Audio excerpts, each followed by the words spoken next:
In this captivating video, we explore the remarkable life of Gustav Revver, a German veteran who served in the 2nd Paratroop Panzergrenadier Division, Hermann Göring.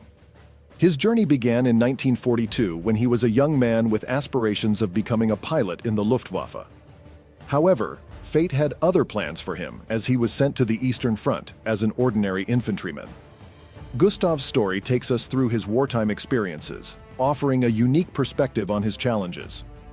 Born in 1924 in Osnabrück, North Germany, Gustav's desire to become a pilot led him to join the Luftwaffe.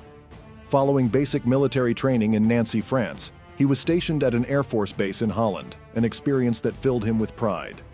Serving amidst the Focke-Wulf 190 planes further intensified his sense of patriotism.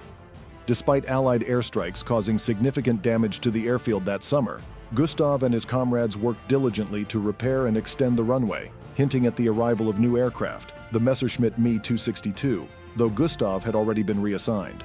The spring of 1944 brought a significant shift in Gustav's military career. Due to a severe fuel shortage resulting from Allied attacks on Romanian oil fields, he and many of his fellow cadets were reassigned to ground forces. This turn of events saw them sent to the Eastern Front, where they faced a massive Russian offensive that led to the destruction of Army Group Center. Gustav and some of his comrades found themselves assigned to the 22nd Paratroop Panzergrenadier Division, Hermann Göring, which was positioned defensively on the Vistula River south of Warsaw. Gustav served as a machine gunner in an infantry company, his nerves constantly on edge. His initial tasks included digging trenches and dugouts, often at night. These nights were marked by the eerie glow of Russian flares, which seemed brighter and longer lasting than their German counterparts. The challenges of wartime extended to the equipment they used. Gustav expressed frustration with lacquered cartridges that jammed his MG-42 machine gun due to melting lacquer, along with overheating issues that hindered its accuracy. To prevent jams, his comrade occasionally covered the gun barrel with snow. Despite these difficulties, they prepared for Russian offensives, contending with mortars and smoke shells that limited visibility. In addition to their struggles with equipment, the soldiers frequently faced Russian snipers, who were known for their sharpshooting skills. The soldiers' uniforms consisted of winter clothing typical in the Luftwaffe, and they often slept in their clothes due to a lack of blankets. Gustav was fortunate to have paratrooper boots, which provided better warmth and dryness. As for socks, he opted for Fusslappen, a practical choice in the muddy trenches. Their defenses also included mine obstacles and second-line trenches, which provided refuge when the front line was breached. The soldiers sometimes faced attacks from Russian biplanes, which they humorously referred to as flying sewing machines. These planes occasionally dropped leaflets, encouraging surrender and acknowledging Germany's dire situation. Throughout their time on the Eastern Front, Gustav and his comrades endured harsh weather conditions, including continuous rain, mud, cold, snow, and strong winds.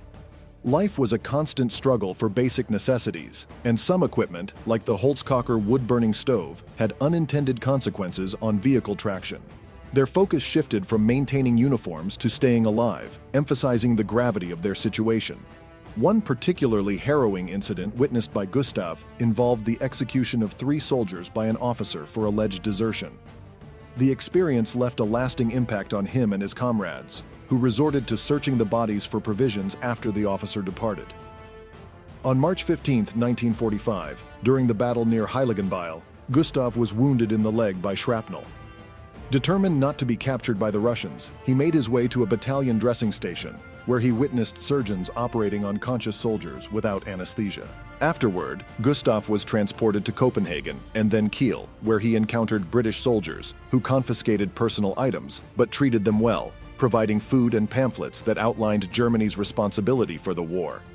In August 1945, he was granted permission to return to Osnabrück, a city heavily damaged by bombing. Gustav's life took another turn in 1957 when he met his future wife, a U.S. citizen, while on leave in Yugoslavia.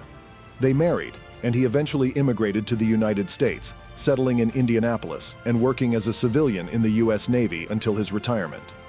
Now, as Gustav looks back on his life, he often reminisces about his time on the Eastern Front, where he once lived in constant fear of Russian attacks. The memories of those moments have stayed with him for nearly 70 years, a testament to the indelible impact of wartime experiences.